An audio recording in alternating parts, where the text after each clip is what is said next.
ಉಪ್ಪಿನಂಗಡಿಯಲ್ಲಿ December 14ರಂದು ಪೊಲೀಸರು PFI ಕಾರ್ಯಕರ್ತರ ಮೇಲೆ ವಿನಾಕಾರಣ ಲಾಠಿ ಚಾರ್ಜ್ ನಡೆಸಿರುವುದನ್ನು ಖಂಡಿಸಿ ಪಿಎಫ್ಐ ಸಂಘಟನೆ ಇಂದು ಸಂಜೆ ಮಂಗಳೂರಿನಲ್ಲಿ ಎಸ್ಪಿ ಚಲೋ ಕಾರ್ಯಕ್ರಮ ಯಶಸ್ವಿಯಾಗಿ ಸಮಾಪನಗೊಂಡಿದೆ. ಜಿಲ್ಲಾ ಪೊಲೀಸ್ ವರಿಷ್ಠಾಧಿಕಾರಿ ಋಷಿಕೇಶ್ ಸೋನವನೆ ಪ್ರತಿಭಟನಾ ಸ್ಥಳಕ್ಕೆ ಆಗಮಿಸಿ ಮನವಿಯನ್ನ ಸ್ವೀಕರಿಸಿ ತನಿಖೆ ನಡೆಸುವ ಭರವಸೆಯನ್ನ ನೀಡಿದರು. ಸಾವಿರಾರು ಸಂಖ್ಯೆಯಲ್ಲಿ ಪಿಎಫ್ಐ ಕಾರ್ಯಕರ್ತರು ಪ್ರತಿಭಟನೆಯಲ್ಲಿ ಪಾಲ್ಗೊಂಡಿದ್ದರಿಂದ ಮುನ್ನೆಚ್ಚರಿಕಾ ಕ್ರಮವಾಗಿ ಮಂಗಳೂರು ನಗರ ಪೊಲೀಸರಲ್ಲದೆ ಕೆಎಸ್ಆರ್ಪಿ, ಸಿಎಆರ್, ಹೋಂಗಾರ್ಡ್ ಪಡೆಯನ್ನ ಹೆಚ್ಚುವರಿಯಾಗಿ ಪೊಲೀಸ್ ಬಂದೋಬಸ್ತ್ಗೆ ನಿಯೋಜಿಸಲಾಗಿತ್ತು. ಡಿಸಿಪಿ ಹರಿರಾಮ್ ಶಂಕರ್ ನೇತೃತ್ವದಲ್ಲಿ ಮಂಗಳೂರು ನಗರದ Hampankatta, clock tower, state bank ಪ್ರದೇಶಗಳಲ್ಲಿ ಖಾಕಿ ಸರ್ಪಗಾವಲು ಏರ್ಪಡಿಸಲಾಗಿತ್ತು.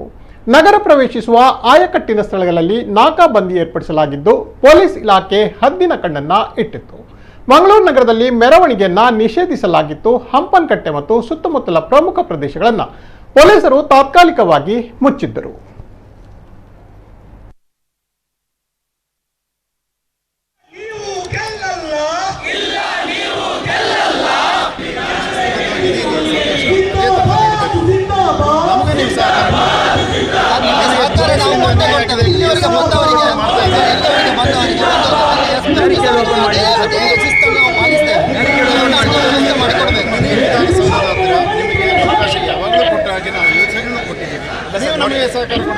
ನೋಡಿ, ನಮಗೆ ತಹಶೀಲ್ದಾರ್ ನಮಗೆ ಸೂಪರಿಂಟೆಂಡೆಂಟ್ ಆಫ್ ಪೊಲೀಸ್ ಅವರಿಗೆ ಇರುವಂಥದ್ದು. ಆದ್ರಿಂದ ದಯವಿಟ್ಟು ಅಲ್ಲಿಗೆ ಹೋಗಲಿಕ್ಕೆ ಅವಕಾಶ ಮಾಡಿಕೊಡಿ. ಅಲ್ಲಿ ನಿಲ್ಲಿಸಿದ್ರೆ ಅದು ನಮ್ಮದು ಪರಿಪೂರ್ಣ ಆಗೋದಿಲ್ಲ. ನಮ್ಮ ಉದ್ದೇಶ ದಯವಿಟ್ಟು ಹೇಳ್ತಾ ಇದ್ದೇವೆ, ಗೇಟನ್ನು ಓಪನ್ ಮಾಡಿ ನಮಗೆ ಒಂದು ಅವಕಾಶ ಕೊಡಿ. ನಾವು ಆದಷ್ಟು ಮುಂದೆ ಹೋಗ್ತೇವೆ, ನಮಗೆ ಒಂದು ಸಹಕಾರ ಮಾಡಿ. ಯಾಕಂತ ಹೇಳಿದ್ರೆ ನಮ್ಮ ನೋವಿದೆ, ನಮಗೆ ಆದ ಅನ್ಯಾಯವನ್ನು ಅವರೊತ್ತಿಗೆ ಹೇಳಿಕೊಳ್ಬೇಕು. ಅದಕ್ಕೆ ಒಂದು ಅವಕಾಶವನ್ನು ದಯವಿಟ್ಟು ಮಾಡಿಕೊಡಿ. ನ್ಯಾಯವನ್ನು ಕೇಳಿದ ನಮಗೆ, ನ್ಯಾಯವನ್ನು ಕೇಳಿದ ನಮಗೆ, ನ್ಯಾಯವನ್ನು ಕೇಳಿದ ನಮಗೆ, ನ್ಯಾಯವನ್ನು ಕೇಳಿದ ನಮಗೆ ಲಾಠಿಯಲ್ಲಿ ಹೊಡೆದಿರಿ ನೀವು, ಲಾಠಿಯಲ್ಲಿ ಹೊಡೆದಿರಿ ನೀವು, ಲಾಠಿಯಲ್ಲಿ ಹೊಡೆದಿರಿ ನೀವು, ಲಾಠಿಯಲ್ಲಿ ಹೊಡೆದಿರಿ ನೀವು, ಓಟಿನಲ್ಲಿ ತುಳಿದಿರಿ ನೀವು, ಓಟಿನಲ್ಲಿ ತುಳಿದಿರಿ ನೀವು, ಓಟಿನಲ್ಲಿ ತುಳಿದಿರಿ ನೀವು, ಓಟಿನಲ್ಲಿ ತುಳಿದಿರಿ ನೀವು. ನಿಮ್ಮಯ ಲಾಠಿಯ ಬೂಟಿಗೆ ಹೆದರಲು, ನಿಮ್ಮಯ ಲಾಠಿಯ ಬೂಟಿಗೆ ಹೆದರಲು.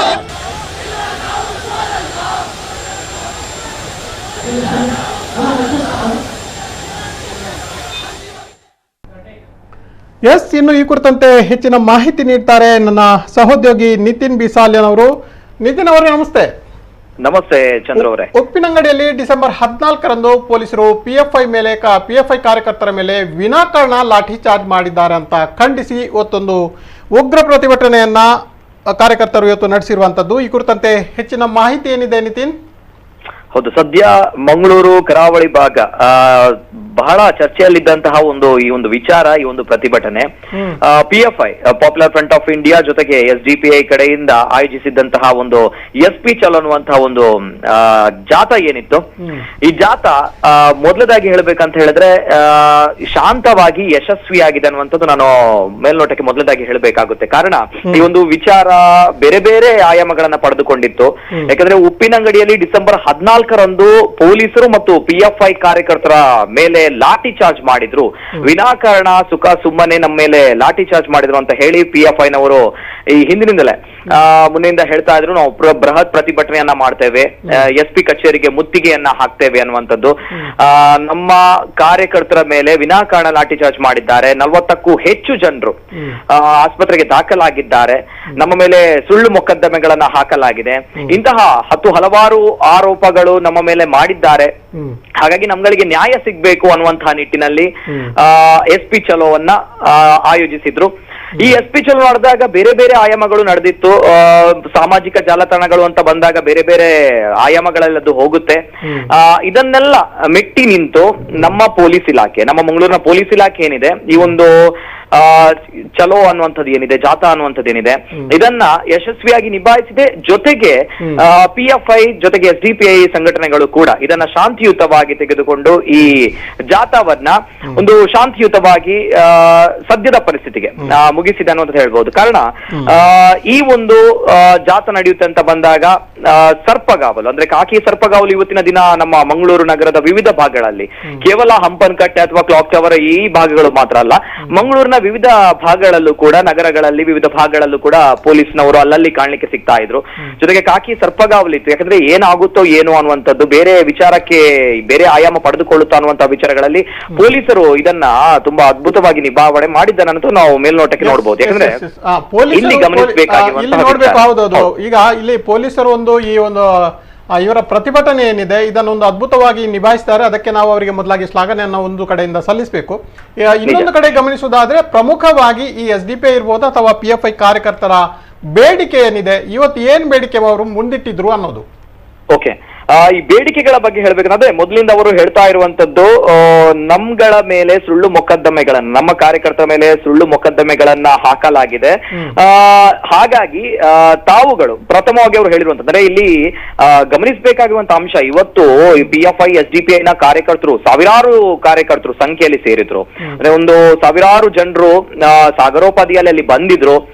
ಬಂದಾಗ ಅವರ ಪ್ರತಿಭಟನೆ ಜೊತೆಗೆ ಅವರ ಜಾಥಾ ಇರುವಂತದ್ದು SP ಚಲೋ. ಆದ್ರೆ ಇಲ್ಲಿ ಪೊಲೀಸರು ಹಂಪನಕಟ್ಟೆ ಸಿಗ್ನಲ್ ನಿಂದ ಕ್ಲಾಕ್ ಟವರ್ ವರೆಗೆ ಮಾತ್ರ ಜಾಥಾ ನಡೀಲಿಕ್ಕೆ ಅವರಿಗೆ ಅವಕಾಶವನ್ನ ಕೊಟ್ಟಿದ್ರು.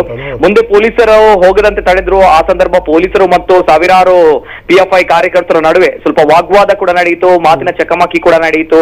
ಅದನ್ನು ಕೂಡ ನಿಭಾಯಿಸಿ ಆ ಸಂದರ್ಭ ಎಲ್ಲರೂ ಕೂಡ ಸ್ಥಳದಲ್ಲಿ ಸೇರಿಕೊಂಡು ಪ್ರತಿಭಟನೆಯನ್ನ ಮಾಡಿತು. ಪ್ರತಿಭಟನೆಯಲ್ಲಿ ಇದ್ದದ್ದು ಇಷ್ಟೇ, ನಾವು SP ಯನ್ನ ಮಾತಾಡಬೇಕು, SP ನಮ್ ಜೊತೆ ಮಾತಾಡಬೇಕು, ಅಂದ್ರೆ ನಮ್ಮ ಜಿಲ್ಲಾ ವರಿಷ್ಠಾಧಿಕಾರಿಯಾಗಿರುವಂತಹ ಋಷಿಕೇಶ್ ಸೋನಾವಾಣೆ ಅವರು ನಮ್ಮ ಜೊತೆ ಮಾತಾಡಬೇಕು, ಅಥವಾ IGP ಅವರು ನಮ್ಮ ಜೊತೆ ಮಾತಾಡಬೇಕು, ನಮ್ಮ ಬೇಡಿಕೆಗಳನ್ನ ಈಡೇರಿಸಬೇಕು ಅಂತ ಅವರು ನೇರವಾಗಿ ಪಟ್ಟನ್ನ ಹಿಡಿದ್ರು.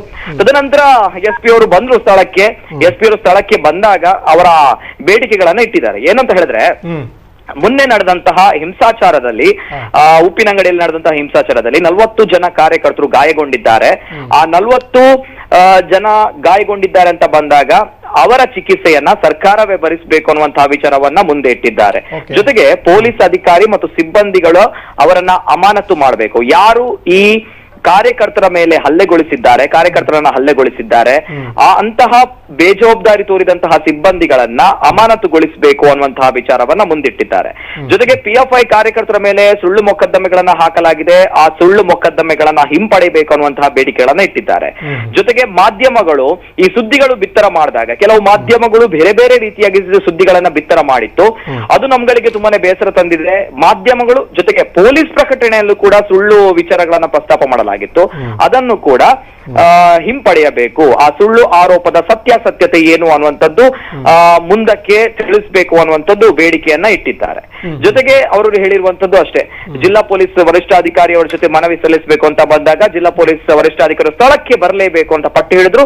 ಕೊನೆಯದಾಗಿ ಋಷಿಕೇಶ್ ಸೋನಾವಣೆ ಅವರು ಸ್ಥಳಕ್ಕೆ ಬಂದ್ರು, ಅಹವಾಲುಗಳನ್ನ ಸ್ವೀಕರಿಸಿದ್ರು. ಜೊತೆಗೆ ಈ ಸಂದರ್ಭ ಬಿಗಿ ಪೊಲೀಸ್ ಬಂದೋಬಸ್ತನ್ನ ಮಾಡಲಾಗಿತ್ತು. ಸಾವಿರಾರು ಸಂಖ್ಯೆಯಲ್ಲಿ SDPI PFI ನ ಕಾರ್ಯಕರ್ತರು ಜೊತೆಗೆ ಪೊಲೀಸರ ಕೂಡ ಸರ್ಪಗಾಲು ಇತ್ತು. ಒಟ್ನಲ್ಲಿ ಹೇಳಬೇಕು ಅಂತ ಹೇಳಿದ್ರೆ SP ಚಲೋ ಅಂದ್ರೆ ಇವತ್ತು ಮೊನ್ನೆಯಿಂದ ಒಂದು 2-3 ದಿನಗಳಿಂದ ಈ SDPI PFI ಕಾರ್ಯಕರ್ತರು ನಡೆಸ್ತಾ ಇರುವಂತಹ SP ಚಲೋ ಅನ್ನುವಂತಹ ಒಂದು ಪ್ರತಿಭಟನೆ ಸಭೆ ಏನಿದೆ, ಈ ಸಭೆ ಇವತ್ತು ಶಾಂತಿಯುತವಾಗಿ ಮಂಗಳೂರಿನಲ್ಲಿ ನೆರವೇರುತ್ತು ಅನ್ನುವಂಥದ್ದು ಹೇಳ್ಬೋದು. ಇನ್ನೊಂದು ಕಡೆ ನಾವು ಚರ್ಚೆ ಮಾಡುವಾಗ ನಾವು ಗಮನಿಸಬೇಕು ನಿತಿನ್, ಇಲ್ಲಿ ಇಷ್ಟೊಂದು ಸಂಖ್ಯೆಯಲ್ಲಿ PFI ಕಾರ್ಯಕರ್ತರು ಇರ್ಬೋದು, ಅಲ್ಲದಿದ್ರೆ SDPI ಕಾರ್ಯಕರ್ತರು ಇರ್ಬೋದು, ಈಗ ಸಾವಿರಾರು ಸಂಖ್ಯೆಯಲ್ಲಿ ಏಕಾಏಕಿಯಾಗಿ ಮಂಗಳೂರಿನಲ್ಲಿ ಜಮಾಯಿಸಬೇಕಿದೆ. ಅಂದ್ರೆ ಈ ಘಟನೆ ನಡೆದಿರುವಂತದ್ದು ಉಪ್ಪಿನಂಗಡಿಯಲ್ಲಿ. ಇಲ್ಲಿಗೆ ಈ ಮಂಗಳೂರಿನಲ್ಲಿ ಇಷ್ಟೊಂದು ಸಂಖ್ಯೆಯಲ್ಲಿ ಏಕಾಏಕಿಯಾಗಿ ಕಾರ್ಯಕರ್ತರು ಜಮಾವಣೆ ಆಗ್ಬೇಕಿದ್ರೆ ಅವರ ಮೇಲೆ ಲಾಠಿ ಚಾರ್ಜ್ ಆಗಿರುವುದು ಪೊಲೀಸ್ ಕಡೆಯಿಂದ ತಪ್ಪಾಗಿದೆ ಅನ್ನೋದನ್ನ ಈಗ ಪೊಲೀಸರು ಒಪ್ಪಿಕೊಳ್ತಾ ಇದ್ದಾರಾ ಹೇಗೆ ಅನ್ನೋದು? ಸದ್ಯದ ಪರಿಸ್ಥಿತಿಯಲ್ಲಿ ಪೊಲೀಸರು ಹೇಳಿರುವಂತಹ ವಿಚಾರಗಳನ್ನ ನಾವು ಗಮನಿಸಿದ್ದೇವೆ.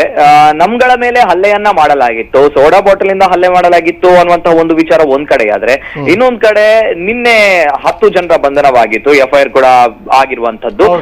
ಈ ಸಂದರ್ಭ ಈ ಎಲ್ಲಾ ವಿಚಾರಗಳನ್ನ ಗಮನಿಸಿದಾಗ ಪೊಲೀಸರ ಆರೋಪವನ್ನ ಮಾಡಿದ್ದಾರೆ. ಈ ಹಿಂದೆ ಪೊಲೀಸರು ಕೂಡ ಹೇಳಿದ್ದಾರೆ, ನಾವುಗಳು ಯಾಕೆ ಲಾಠಿ ಚಾರ್ಜ್ ಮಾಡಿದ್ದೇವೆ ಅಂತ ಬಂದಾಗ ಪರಿಸ್ಥಿತಿ ನಮ್ಮ ಕೈ ಮೀರಿ ಹೋಗಿತ್ತು, ನಮ್ಗಳ ಮೇಲೆ ಹಲ್ಲೆಯನ್ನ ಮಾಡಲು ಬಂದಿದ್ರು, ಹಾಗಾಗಿ ನಾವುಗಳು ಲಾಠಿ ಚಾರ್ಜ್ ಇದನ್ನ ಮಾಡಿದ್ದೇವೆ ಅನ್ನುವಂತಹ ವಿಚಾರವನ್ನು ಪೊಲೀಸರು ಈ ಹಿಂದೆಯೂ ಕೂಡ ಹೇಳಿದ್ದಾರೆ. ಹಾಗಾಗಿ ಸದ್ಯದ ಪರಿಸ್ಥಿತಿ SP ಅವರು ಅಹವಾಲುಗಳನ್ನ ಸ್ವೀಕರಿಸಿದ್ದಾರೆ. ಇನ್ನು ಮುಂದಕ್ಕೆ ತಾವುಗಳು ಏನ್ ಹೇಳಿದ್ದೀರಾ ಇದನ್ನ ನಾನು ನೋಡ್ತೇನೆ ಅನ್ನುವಂತಹ ವಿಚಾರದಲ್ಲಿ ಅಹವಾಲುಗಳನ್ನ ಸ್ವೀಕರಿಸಿದ್ದಾರೆ. ಅವರು ಇವತ್ತಿನ ಪ್ರತಿಭಟನಾ ಸಭೆಯಲ್ಲಿ ಹೇಳಿರುವಂತಹ ವಿಚಾರಗಳನ್ನ SP ಅವರು ಸರ್ಕಾರದ ಮಟ್ಟದಲ್ಲಿ ಉನ್ನತ ಸ್ಥಾನಮಾನದಲ್ಲಿದ್ದು ಅವರ ಕರ್ತವ್ಯವನ್ನ ಅವರು ಇವತ್ತು ನಿಭಾಯಿಸಿದ್ದಾರೆ ಅಂತ ಹೇಳ್ಬೋದು. ಧನ್ಯವಾದಗಳು ನಿತಿನ್ ತಮ್ಮೆಲ್ಲ ಮಾಹಿತಿಗಳಿಗಾಗಿ. ಇದು ಸಹೋದ್ಯೋಗಿ ನಿತಿನ್ ಬಿಸಾಲೆನ್ ಅವರು ನೀಡ್ತಿರುವಂತಹ ಗ್ರೌಂಡ್ ರಿಪೋರ್ಟ್. ಇವತ್ತು ಸಂಜೆ ಕ್ಲಾಕ್ ಟವರ್ ಬಳಿ ಜಮಾಯಿಸಿದಂತಹ PFI ಇರ್ಬೋದು ಅಥವಾ SDPI ಕಾರ್ಯಕರ್ತರು ಭಾರಿ ಸಂಖ್ಯೆಯಲ್ಲಿ ತಮಗೆ ನ್ಯಾಯ ಬೇಕಾಗಿದೆ, ನಮಗೆ ನ್ಯಾಯ ಕೊಡಿಸಿ, ವಿನಾಕಾರಣವಾಗಿ ನಮ್ಮ ಕಾರ್ಯಕರ್ತರ ಮೇಲೆ ಲಾಠಿ ಬೀಸಲಾಗಿದೆ ಅಂತ ಆಕ್ರೋಶವನ್ನು ವ್ಯಕ್ತಪಡಿಸಿ ಇವತ್ತು ಬೀದಿಗಿಳಿದು ಚಲೋಗೆ ಹೊರಟಿದ್ರು. ಆದರೆ ಪೊಲೀಸರು ಕೇವಲ SP ಚಲೋಗೆ ತಡೆಯನ್ನೊಡ್ಡಿ ಖಾಲಿ ಪ್ರತಿಭಟನೆಗೆ ಮಾತ್ರ ಅವಕಾಶ ನೀಡಿರುವಂಥದ್ದು.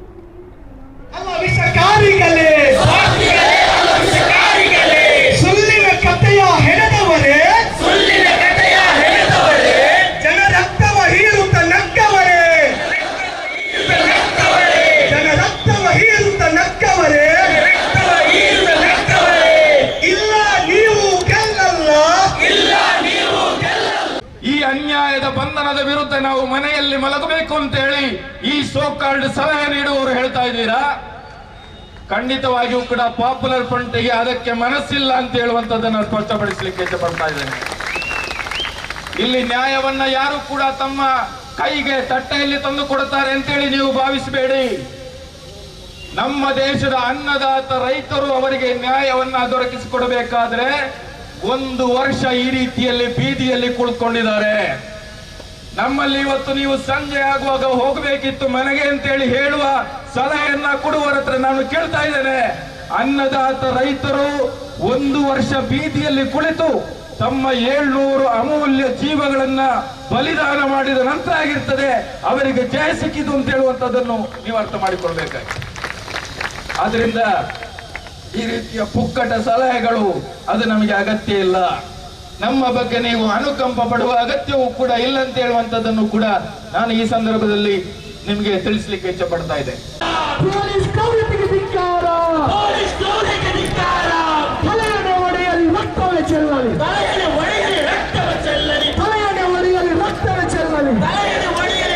ನಮ್ಮ ಕಮಿಷನರ್ ಸಾಹೇಬ್ ಇಲ್ಲಿಗೆ ಆಗಮಿಸಿದ್ದಾರೆ.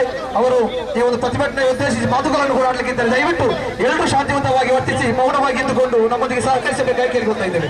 ಹಲವಾರು ಪ್ರತಿಭಟನಾಕಾರರು 40ಕ್ಕಿಂತಲೂ ಹೆಚ್ಚಿನ ಪ್ರತಿಭಟನಾಕಾರರು ಹಾಸ್ಪಿಟಲ್ನಲ್ಲಿ ಚಿಕಿತ್ಸೆಯನ್ನು ಪಡಿತಾ ಇದ್ದಾರೆ. ಅದೇ ರೀತಿ ಕೆಲವೊಂದು ಪ್ರತಿಭಟನಾಕಾರರು 307 ನಂತಹ ಮಾನಭಂಗದಂತಹ ಕೇಸ್ನಲ್ಲಿ ಜೈಲಲ್ಲಿ ಕೂಡ ಇದ್ದಾರೆ. ನಮ್ಮ ಬೇಡಿಕೆ ಏನಂತ ಹೇಳಿದರೆ ಈ ಒಂದು ಪ್ರಕರಣದಲ್ಲಿ ಈ ಒಂದು ಲಾಠಿ ಚಾರ್ಜ್ನಲ್ಲಿ ಯಾರೆಲ್ಲ ತಪ್ಪಿತಸ್ಥ ಅಧಿಕಾರಿಗಳಿದ್ದಾರ ಅವರನ್ನು ವಿಚಾರಿಸಿ ಅಮಾನತು ಮಾಡಬೇಕಂತ ಹೇಳಾಗಿರುತ್ತದೆ ನಮ್ಮ ಇವತ್ತಿನ ಈ ಬೇಡಿಕೆ ಆಗಿರುತ್ತದೆ. ಅದೇ ರೀತಿ ಪ್ರತಿಭಟನಾ ನಿರತರಾದಂತಹ ಪ್ರತಿಭಟನಾಕಾರರ ಮೇಲೆ ಹಾಕಿದಂತಹ ಆ ಕೇಸನ್ನು ಹಿಂಪಡೆಯಬೇಕೆಂಬಂತಹ ಆ ಒಂದು ಬೇಡಿಕೆ ಆಗಿರುತ್ತದೆ. ತಮ್ಮಲ್ಲಿ ನಾವಿಲ್ಲಿ ಈ ಒಂದು ಪ್ರತಿಭಟನೆಯನ್ನು ಮಾಡುವುದರ ಮುಖಾಂತರ ನಿಮ್ಮಲ್ಲಿ ನಾವು ಮನವಿಯನ್ನು ಕೂಡ ಮಾಡ್ತಾ ಇದ್ದೇವೆ. ಅದೇ ರೀತಿ ನಮ್ಮ ಮೇಲೆ ಪೊಲೀಸ್ ಠಾಣೆಗೆ ಕಲ್ಲಾಕಿದಂತಹ ಪೊಲೀಸ್ ವಾಹನಗಳಿಗೆ ಧ್ವಂಸ ಮಾಡಿದಂತಹ ಆ ಒಂದು ಆರೋಪಗಳು ಕೂಡ ಕೇಳಿ ಬರ್ತಾ ಇದೆ. ಇದನ್ನು ನೀವು ಕೂಲಂಕುಷವಾಗಿ ಪರಿಶೀಲಿಸಿ ಇದರ ಸತ್ಯಾಸತ್ಯತೆಯನ್ನು ಸಾರ್ವಜನಿಕರ ಮುಂದೆಗೆ ಇಡಬೇಕೆಂದರೂ ಕೂಡ ಈ ಸಂದರ್ಭದಲ್ಲಿ ಕೂಡ ನಾನು ಮನವಿ ಮಾಡ್ತಾ ಇದ್ದೇನೆ.